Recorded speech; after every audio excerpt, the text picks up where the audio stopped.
మిత్రులందరికీ స్వాగతం. నా పేరు Padmavati. Welcome to my channel. ఈరోజు మనం వినబోయే కథ గంటి భానుమతి గారు రచించిన బ్రేవ్ హార్ట్స్. ఒక మంచి కథను వినేద్దామండి. తల వంచుకున్న ప్రీతి నిశ్శబ్దంగా తన ఒళ్ళో పడుకొని ఉన్న కొడుకు జుట్టుని సవరిస్తోంది. మా పక్కన, మా వెనకాల బంధువులు, తెలుసున్న వాళ్ళు, తెలియని వాళ్ళు, రాజకీయ నాయకులు అందరూ కూర్చునున్నారు. మా ఎదురుగా పఠాన్కోట్ ఉగ్రవాదుల దాడిలో మరణించిన నా కొడుకు ఫోటో ఉంది. ఓ మల్లెపూల దండ ఫోటో పైన ఉంటే వెలుగుతున్న అగరొత్తులు ముందున్నాయి. ఇన్ని రోజులు పఠాన్కోట్ ఎయిర్ బేస్లో ఉన్నాడు. కానీ ఇప్పుడు కాదు. ఇప్పుడు ఫోటోకి మాత్రమే పరిమితమైపోయాడు. యూనిఫామ్లో టీవీగా ఉన్నాడు యశ్వంత్.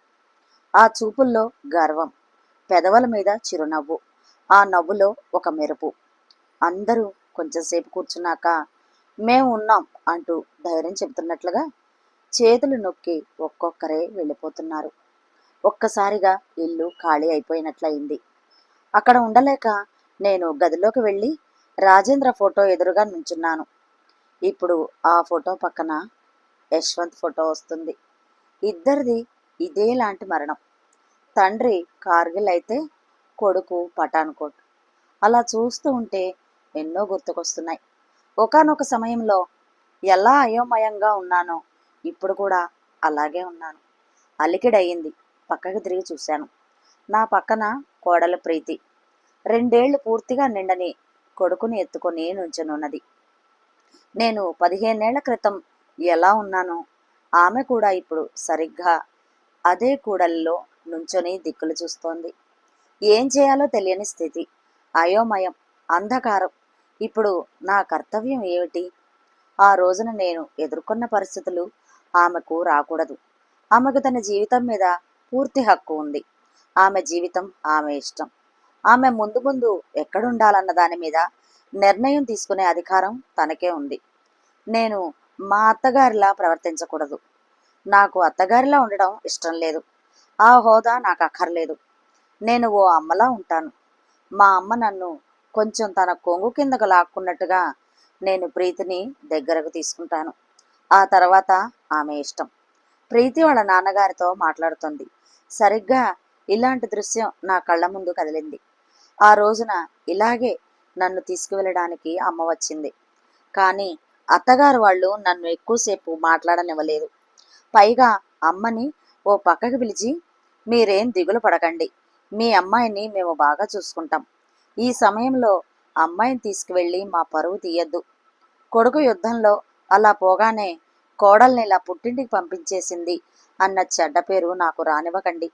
మీ జయంతిని మా ఇంటి పిల్లే, మా మనవడితో అబ్బాయిని చూసుకుంటాము. కాదనకండి. అంతే. అమ్మ వాళ్ళు వెళ్ళిపోయారు. ఓ 2 నెలల వరకు తెలియలేదు నా జీవితం. నా డబ్బు పూర్తిగా వాళ్ళ చేతుల్లోకి వెళ్ళిపోయిందన్న సంగతి నా సంతకం చేరిన చెక్ బుక్ మామగారు తీసుకున్నప్పుడు. అందరం ఒకటే కదా అనుకున్నాను. ప్రతి నెల పెన్షన్ కూడా అంతే. తీసుకుంటూ ఉంటే ఇల్లు గడవాలి కదా అనుకున్నాను. అది అందరి డబ్బు అనుకున్నాను. అందులో నా అవసరం లేదన్న సంగతి తెలిసినప్పుడు ఎదిరించాలనుకున్నాను. కానీ బాగుండదు అనుకున్నాను. ఇలాంటివి చాలా జరిగినప్పుడు ఆలోచించవచ్చు. ఆ తర్వాత చాలానే జరిగాయి. 1 రోజు కాదు, 2 రోజులు కాదు, రోజు తిట్లు, అప్పుడప్పుడు దెబ్బలు. యశ్వంత్ చిన్నవాడిని కూడా ఏడిపిస్తూ ఉంటే ఎదిరించటంలో తప్పులేదనిపించింది. వెళ్ళిపోతానని చెప్పాను. పరువు, సమాజం, కుటుంబ ప్రతిష్ట ముందుకు లాగారు. అవన్నీ నాకు అక్కర్లేదని అన్నాను. నిస్సహాయంగా గదిలో పడుకుని ఏడుస్తూ ఉంటే ఎవరో చేత్తో తట్టి లేపినట్టయింది. ఉలిక్కిపడి కళ్ళెత్తి చూశాను. రాజేంద్ర. కెప్టెన్ రాజేంద్ర. మిలిటరీ యూనిఫామ్లో రాజేంద్ర. మెరుస్తున్న నక్షత్రాల కన్నా మనోహరంగా ఉన్న చిరునవ్వుతో చేయి చాపి నుంచొని ఉన్నాడు. వెంటనే అందుకోలేకపోయాను. అందుకే లేవలేకపోయాను. అలా కూలబడితే ఎలా? దెబ్బ మీద దెబ్బ అని అనుకుంటే ఎలా? నువ్వు ఇంత బలహీనురాలివని అనుకోలేదు. నువ్వు ఓ సైనికుడి భార్యవి. అది నువ్వు మర్చిపోతున్నావు. మేము ఎప్పుడూ ధైర్యాన్ని పోగొట్టుకోము. అదే పోతే దేశాన్ని ఎలా రక్షిస్తాం? మేమంతా మంచుకొండల మీద తుఫాను లాంటి గాలులు కోసేస్తూ ఉన్న పాక్ సైన్యాన్ని ఎదిరించి పోరాడం. దానికోసం మా రక్తాన్ని, మా ప్రాణాలని ధారపోయడానికైనా మేము ఎప్పుడూ రెడీగా ఉంటాం. రోజు పోరాటమే, దేనితోనో ఒకదానితో. అందులో సహకరించని వాతావరణం కూడా ఒకటి. రాత్రి కొండలెక్కుతూ, పగలు కాల్పులు జరుపుతూ, గుండెల నిండా ధైర్యాన్ని, సాహసాన్ని నింపుకొని ముందుకు వెళుతున్న భారత సైనికులం. విజయం చేకూరాలని పోరాడతాం. ఈ పోరాటంలో ఎన్నోసార్లు కింద పడిపోతూ ఉంటాం. పెద్ద పెద్ద గాయాలే అవుతాయి. అయినా లెక్క చేయం.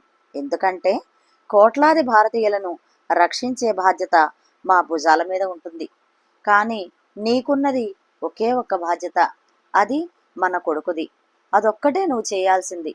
వాడిని మంచి పౌరుడిగా తీర్చిదిద్దితే బాధ్యత నీ భుజాల మీద ఉంటుంది.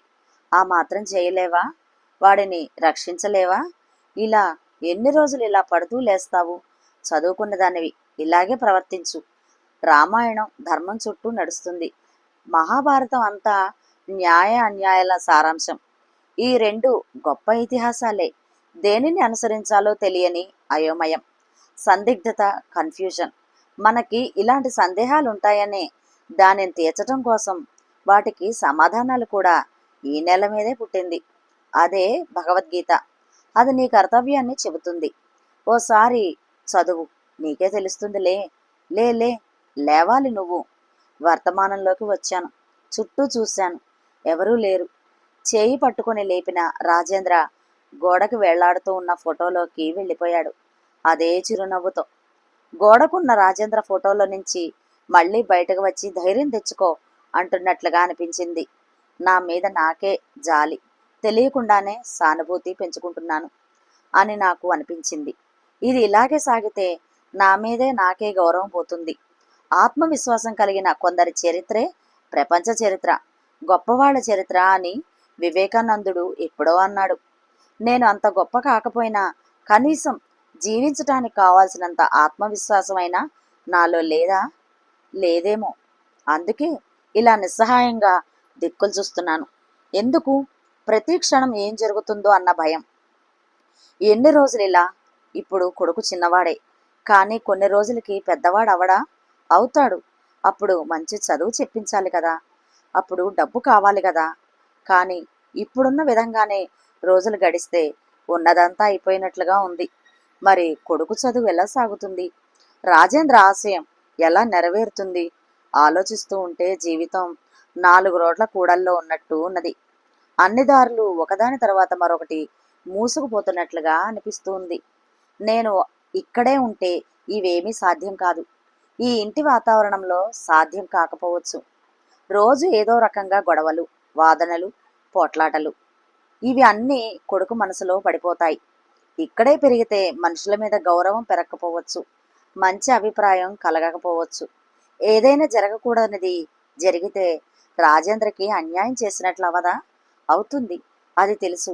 అన్ని తెలిసినా ఏం చేయలేకపోతున్నాను. నిస్సహాయంగా చూస్తూ ఎన్ని రోజులు గడపగలను? ఓ విధమైన భయాన్ని సృష్టిస్తున్న ఈ ఇంటి వాతావరణంలో నేను ప్రేక్షకురాలినే అయి మిగిలిపోతున్నాను. ముందు ముందు రోజులు ఎలా ఉంటాయో ఇంతకన్నా భయంకరంగా ఉండవచ్చు. చైతన్యం తెచ్చుకోవాలి. రాజేంద్ర అన్నట్లుగా నా కాళ్ళ మీద నేను నిలబడగలగాలి. నిలబడాలి అంటే ముందు లేవాలి. లేవాలంటే మానసిక ధైర్యం కావాలి. ఆ ధైర్యం వస్తేనే ఈ ఇంట్లో నుంచి బయటకు వెళ్ళగలను. సమాజం పరువు, మర్యాద, కుటుంబ గౌరవం, భద్రత, రక్షణ అంటూ అత్తగారింట్లో వాళ్ళు నన్ను ఓ బొమ్మలా వాడుకుంటున్నారు.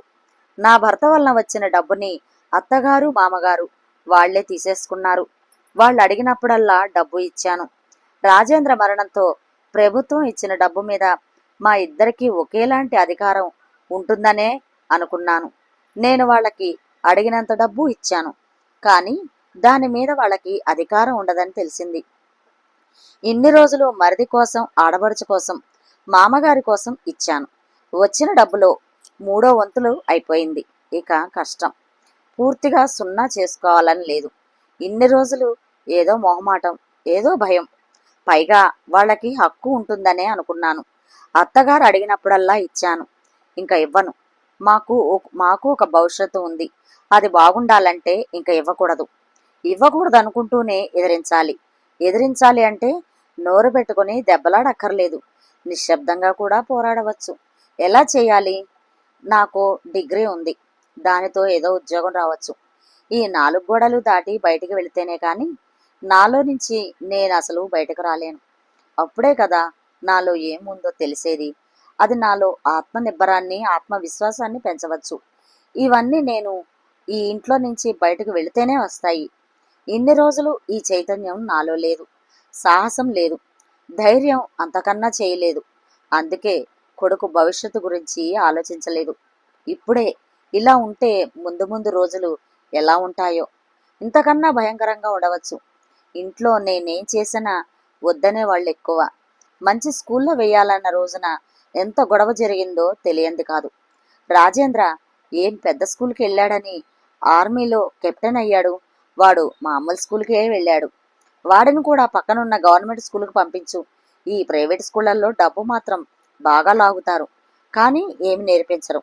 ఇంట్లో ఇలాంటి వ్యతిరేకత ఉంది. అయినా కొడుకుని మంచి స్కూల్లో వేయాలి అని మనసులో అనుకుంటూ భర్త ఫోటోని మరోసారి చూసి వెళ్ళబోతూ ఉంటే ఆ ఫోటో వెనకాల నుంచి ఓ కవరు కొద్దిగా బయటకు వచ్చింది. బయటకు తొంగి చూస్తున్న ఆ కవర్లో ఏముందో నాకు తెలుసు. ఆ ఉత్తరాన్ని ఓ 100 సార్లు చదివి ఉంటాను. అయినా దాన్ని మళ్ళీ తీసి అందులో ఉన్న కాగితాన్ని బయటకు తీసి చూశాను. అది నా భర్త రాసిన ఉత్తరంలోని చిన్న ముక్క. దాన్ని నా కొడుకు పెద్దయ్యాక చూపించాలని నా ఆశ. ఈ ఉత్తరం అందేసరికి నేను మిమ్మల్ని పైనుంచి చూస్తూ ఉంటాను. దీనికి నాకు పశ్చాత్తాపం లేదు, బాధ అంతకన్నా లేదు. నేను మళ్ళీ మనిషిగా పుడితే ఆర్మీలోనే చేరతాను. దేశం కోసమే పోరాడతాను. మీ రేపటి కోసం మేము ఎక్కడ యుద్ధం చేశామో చెప్పాలి. ఎక్కడ ఇండియన్ ఆర్మీ పోరాడిందో దాని గురించి మన అబ్బాయికి చెప్పాలి. నేను కాగితం మడిచి యథాస్థానంలో ఉంచేశాను. యశ్వంత్కి తన తండ్రి దగ్గర నుంచి చెప్పడం కష్టం కాదు. కానీ స్కూలు ఇక్కడి నుంచి వెళ్ళిపోతే గాని అది కుదరదు. 2 సార్లు ప్రయత్నించింది. తెలిసిన లాయర్ సలహా తీసుకున్నా కూడా లాభం లేకుండా పోయింది. ఓ రోజున నాన్న ఏదో పని మీద మా ఊరు వచ్చి నన్ను చూడ్డానికి వచ్చారు. నాన్న, నన్ను ఇక్కడి నుంచి తీసుకువెళ్ళండి, నేను వచ్చేస్తాను. నేను జీవించాలనుకుంటున్నాను, నా కొడుకు కోసం, రాజేంద్ర మాట నిలబెట్టడం కోసం అన్నాను. నా నాన్న నా తల నిమిరారు. అలాగే తీసుకెళ్తాను తల్లి. ఈ మాట నేను నీతో ఇదివరకే అన్నాను, కానీ నువ్వు కాదని అన్నావు. ఈ రోజును నీ నిర్ణయం మార్చుకున్నావు. ప్రపంచం ఎలా ఉంటుందో, ఎలా ఉందో నీ అంతట నువ్వే తెలుసుకోవాలి. నా బట్టలు, యశ్వంత్ బట్టలు, పుస్తకాలు అన్నీ సర్దేసుకొని మా గదిలో నుంచి బయటకు వచ్చాను. అందరూ ఒక్క నిమిషం చేష్టలుడిగి అలా నుంచుండిపోయారు. కుటుంబం పరువు ప్రతిష్టలు బజారుకి ఇడుస్తావా అని మరిది, తోడికోడలు, అత్తగారు అందరూ నన్ను లాగి గదిలోకి వేయబోయారు. నాన్న ఇదంతా గమనించారు. వెంటనే పోలీసులకు ఫోన్ చేయడానికి తయారైపోయారు. అంతే, భయపడిపోయి గది తలుపులు తీశారు. నోరు మెదపలేదు. నాన్న యశ్వంతుని తీసుకుని గుమ్మం దాటారు. నేను వెనకాలే వెళ్ళాను. రోజులు గడిచాయి. ఆశ్చర్యం, ఇన్నేళ్లైనా ప్రీతిది కూడా నాలాంటి స్థితి. అదే లాంటిది ఈ రోజున ప్రీతి. ఆ రోజున నేను రాజేంద్ర డబ్బుల కోసం అత్తగారింట్లో జరిగిన గొడవలు ఈ ఇంట్లో జరగకూడదు. ప్రశాంతంగా ఈ ఇల్లు ఉండాలంటే ప్రీతికి నచ్చినట్లుగా జరగాలి. ప్రీతి అమ్మ నాన్న ఊరికి వెళ్లే రోజు వచ్చింది. కూతుర్ని తీసుకువెళ్తారని అనుకున్నాను. ఆమె దగ్గరికి వెళ్ళి చెప్పాలనుకున్నాను. ఇది కూడా నీ ఇల్లే, ఎప్పుడు కావాలంటే అప్పుడు రావచ్చు. ఈ మాట చెప్పాలని నేను ఆమె దగ్గరకు వెళ్ళాను. ఆమె మామూలుగా తన పనులు తను చేసుకుపోతోంది. ఆమెను పలకరించడానికి నాకు ధైర్యం చాలలేదు. వెనక్కి వచ్చేశాను. ఆ మాట చెప్పాల్సిన అవసరం ఉందా? లేదు. ఆమెకు రావాలని అనిపిస్తే అది వేరే విషయం. చెప్పి రప్పించటం బాగుండదు. అది నా ఆలోచనని ఆమె మీద రుద్దినట్లవుతుంది. నేను ఒక్కదాన్నే ఉండగలను. యశ్వంత్ పోయిన సమాచారం వచ్చినప్పటి నుంచి అదే ఆలోచనలో ఉన్నాను. నా జీవితం ఎలా గడవాలో నేను ముందే ప్లాన్ చేసుకున్నాను. అన్నింటికీ మానసికంగా తయారైపోయాను. అందుకే ఏది జరిగినా షాక్ తినాల్సిన పని లేదు. వంటింట్లో హడావుడిగా ఉన్నాను. ప్రీతి వాళ్ళంతా వెళ్తారు కాబట్టి వాళ్ళ ప్రయాణానికి దారిలో తినడం కోసం చపాతీలు, కూర చేసే ప్రయత్నంలో ఉన్నాను. అత్తయ్య, పాలు కాగాయా అంటూ వంటింట్లోకి ప్రీతి వచ్చింది. చల్లారుస్తున్నాను. బాగా చల్లారాక ఫ్లాస్క్లో పోస్తాను. ఏమాత్రం వేడిగా ఉన్న ఫ్లాస్క్లో పాలు విరిగిపోతాయి కదా. ఫ్లాస్క్లో పోయడం ఎందుకు? రోజూ పోస్తున్నామా? లేదు కదా. ఆశ్చర్యంగా చూసింది. తడబడ్డాను. అలా అంటుందేంటో అర్థం కాలేదు. రోజు పోయడం లేదనుకో. ఇవాళ నువ్వు మీ అమ్మ వాళ్ళతో వెళ్తున్నావు కదా. ప్రయాణంలో చంటివాడికి కావాలి కదా అంది. ఇంటికెళ్లే వరకు సరిపోదు. మరో ఫ్లాస్క్లో వేడినీళ్ళు పోస్తే, మరి ఏడిస్తే పాలో ఏదో ఒకటి కలిపిస్తే ఇంటికెళ్లే వరకు వాడికి పర్వాలేదు. మీకోసం చపాతీలు కూర ఇస్తాను. ఇంటికెళ్ళాక వాడికి అన్నం పెట్టవచ్చు అంటూ ఉంటే నా గొంతు తడారిపోయింది. నేను మా వాళ్లతో వెళ్ళడం లేదు. బాబు మీకోసం దిగులు పెట్టుకుని ఏడుస్తాడు. అయినా మీరు మాత్రం ఉండగలరా వాడిని వదిలి? యశ్వంత్ మూలంగానే మనం ఈ ఇంట్లో ఉన్నాం. మన ఇద్దరినీ కలిపింది యశ్వంత్. అయితే ఇప్పుడు యశ్వంత్ లేడని మనం విడిపోవాలన్న నియమం ఎక్కడా లేదు. మీకు నేను, మాకు మీరు, ఒకరికొకరం కలిసుందాం. మా అమ్మ కన్నా ఎక్కువగా నన్ను చూసుకున్న మిమ్మల్ని వదిలి ఎలా వెళ్తానని అనుకున్నారు? నాకు సంతోషం వేసింది నేను మా అత్తగారిలా ప్రవర్తించినందుకు. ఓ మనసున్న స్త్రీలా, సాటి ఆడదానిలా, ఓ అమ్మలా ప్రవర్తించానని నాకు తెలుసు. కానీ ప్రీతి తెలుసుకుంటుందో లేదో అని అనుకున్నాను. కానీ తెలుసుకున్నది. థ్యాంక్ యూ ప్రీతి, నన్ను అర్థం చేసుకున్నందుకు అంటూ ఆమె అరచేయిని పట్టుకొని నా పెదాలకి ఆనించుకున్నాను. ఎలా ఉంది మిత్రులు ఈ కథ? ఆంధ్రభూమి మాసపత్రికలో ఏప్రిల్ 2016లో ప్రచురితమైందండి.